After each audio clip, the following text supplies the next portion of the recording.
Hello. Hi. Today we're going to talk about people's lifestyles, where they live, what kind of things they have in their houses, and what they do. I live in a flat in the centre of town. It's a modern flat and all my furniture is modern. I go out a lot and I drive an old car. Right, tell us something about your lifestyle, Kevin. Well, I don't have a car, and I don't live in an apartment. I used to live in an apartment when I lived in California, but now I live on a boat, a houseboat, on the river. I don't own the boat. I rent it from a friend. I also go out a lot, and I have a motorbike. What about you, David? Well, I don't live on a boat, and I don't live in a flat. I don't pay rent, and I don't have a motorbike. I have a house, a modern house, but full of antique furniture, and I drive a sports car. When I was younger, I used to live in a flat, and I used to have a motorbike. Now I have a sports car, but I used to have a motorbike. Used to. I had a motorbike, but not now. Now I live in a house, but I used to live in a flat. Used to. I lived in a flat, but not now.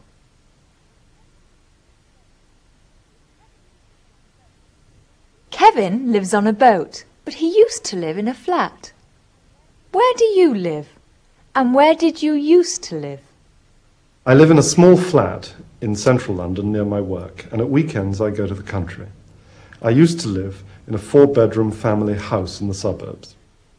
I live in a 2-bedroom semi-detached house, and I used to live in a large house which I shared with a few other people.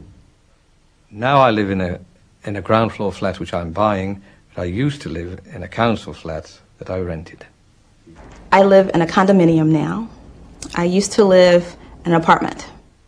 I live in a 2-story adobe house on the south side of Santa Fe. I used to live in a wooden farmhouse in Ohio when I was a child. Oh, hello. Come in. Hi. Nice cave you have here.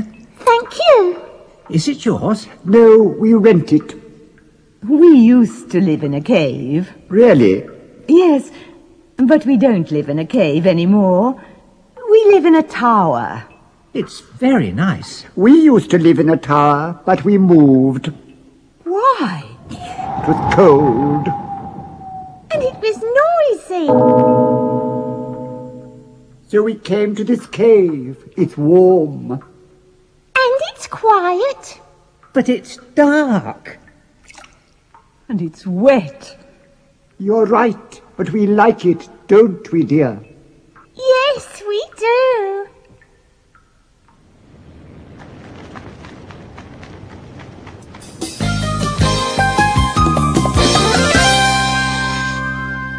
Julia Marsh has a flat in London. She has left MAP advertising and she wants to move to Germany. She's getting ready to go, but she doesn't know what to do with all the furniture in her flat. When are you leaving? Pardon? When are you leaving for Germany? I don't know. Oh, James. This is really difficult. I don't know what to do about this flat. Is it yours? Do you own it? No, I rent it. But all the furniture's mine.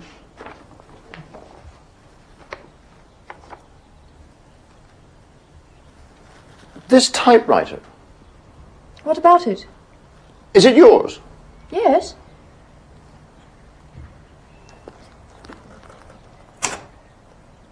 It's wonderful. You don't often see typewriters like that. I hardly ever use it. But I don't want to sell it. Do you want it? I'd love it. How much do you want for it? Oh, don't worry, you can have it. Thank you. Hello? Speaking. Mike, hello. I'm fine, thank you. No, I'm not working for MAP anymore. I'm going to Germany, I think. Why?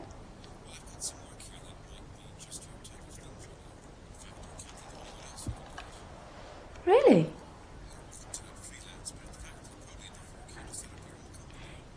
Let me think about it. Bye.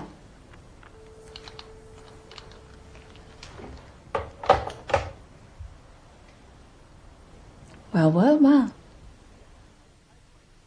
Julia has an old typewriter.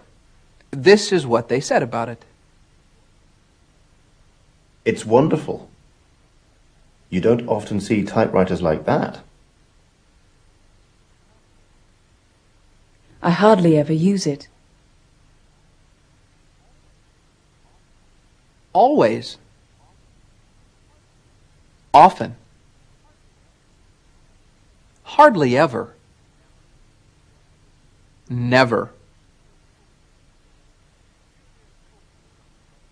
Julia talked to someone on the telephone. Who was it?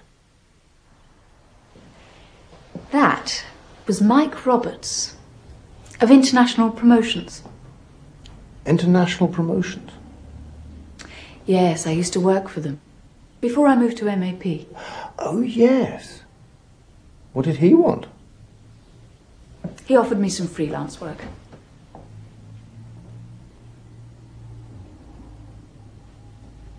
He thinks I ought to start my own advertising agency.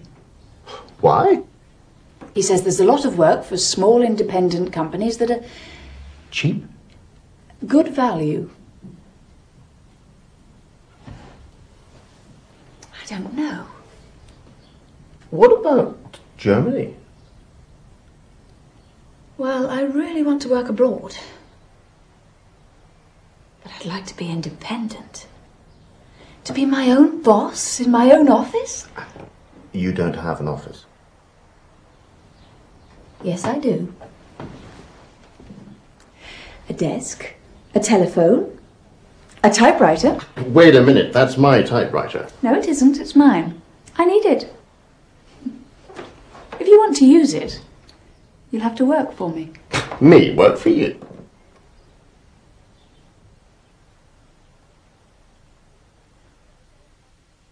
Will Julia stay in London? Will James work with her? We'll have to wait and see.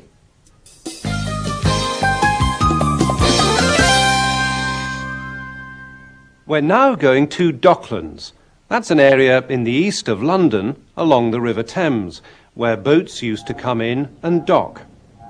In the last century and the first half of this century, the area was very busy.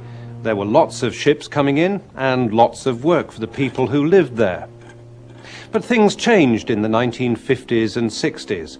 The docks closed and industries moved out.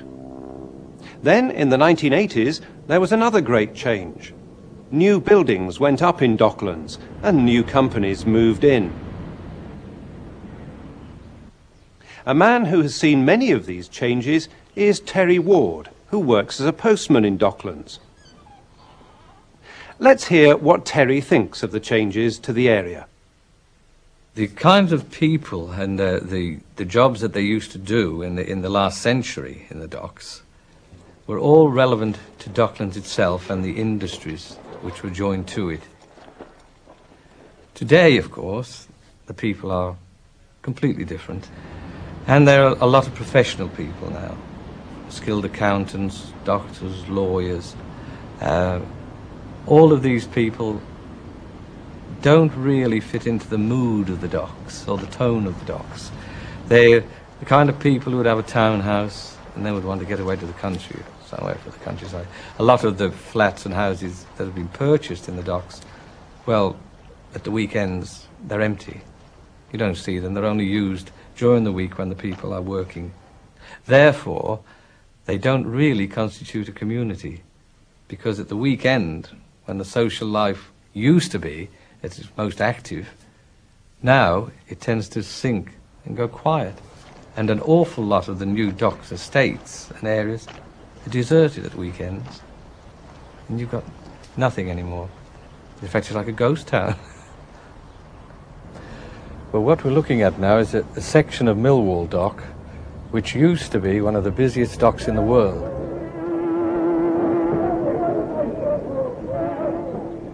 Here, for instance, in the wasteland before us, there used to be the MacDougall's flour mill, which was world famous. And to keep that supplied, loads of clippers used to come in to where Clippers Quay is now, and they used to maneuver themselves around and go along to the granaries, where they used to unload all their cargoes of grain. That, in turn, was put into storage, and MacDougall used to call upon it when they needed it. Also, further along here was where the timber ships used to come. And that is why where we are standing now is called Timber Wharf. Well, now we have a whole new estate, which is partly privately owned and partly council estate, which is called Timber Wharves. This has only been in existence 5 years at the most. It's only now beginning to fill up completely with people and families. When Docklands was really thriving many years ago, and they used to have whole estates and rows and streets of houses which are all dockers or related industries. All the people lived there. They had a very close-knit community spirit, and they certainly used to make all their own entertainment, an awful lot of it. And they used to organise trips, you know, days down to the seaside and things like that. And it would all be done, and there used to be social clubs, which certain docks used to have their own social club, for instance, where they'd have dances on Saturday nights and things, and various parties for the children, special treats and things. You'll still find in some of the old streets where the dockers used to live many years ago, in those old cottages, you find a better spirit of community than you do in modern flats.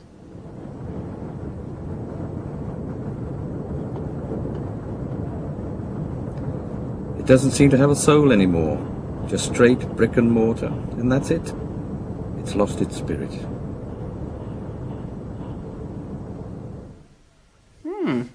Docklands looks like an interesting place. I think I'll go there on Saturday. Good idea. Well, that's all for now, so... David, Yes? we never say goodbye first. Really? Well, hardly ever. Okay. You can say goodbye first. Thank you. After you, Kevin. No, after you. No, after you. No, you go ahead, please. Goodbye. Goodbye. Goodbye.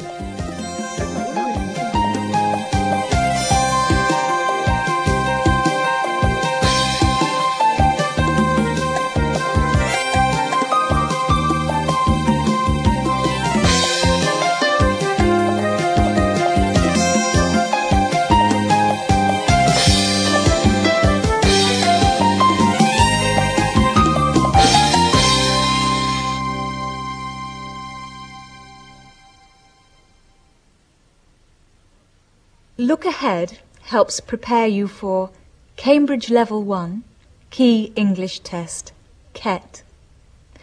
Cambridge Level 2, Preliminary English Test, PET. Contact the British Council or Cambridge Examinations.